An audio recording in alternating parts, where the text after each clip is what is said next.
Ce nouveau scandale va-t-il changer le comportement des consommateurs qui sont les premières victimes de cette tromperie économique? C'est ce que nous avons cherché à savoir.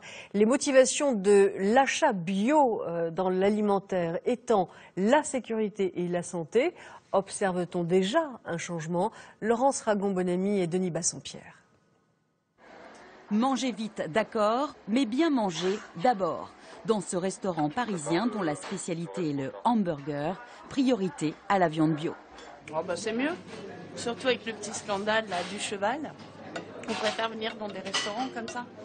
Pour ce restaurateur, l'atout de la viande biologique, c'est qu'elle offre des garanties et une qualité incomparable. La filière bio, elle nous apporte deux choses. Elle nous apporte premièrement une qualité gustative pour nos clients qui est nettement supérieure à la filière classique.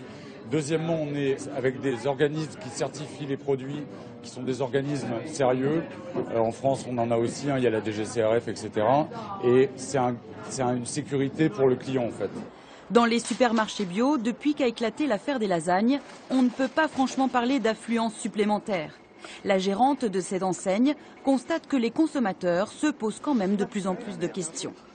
Est-ce que l'alimentation doit être au centre d'un champ spéculatif? Et aujourd'hui, effectivement, est-ce que la qualité a un prix également? Et c'est vrai que la filière bio est légèrement plus chère, mais elle assure une transparence et une traçabilité parfaite.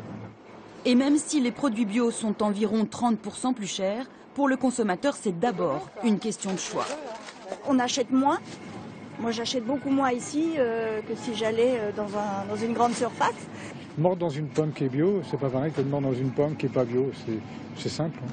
Malgré les incertitudes qui pèsent sur le pouvoir d'achat des Français, ces enseignes ne connaissent pas la crise. Le marché du bio a progressé de 5% en 2012.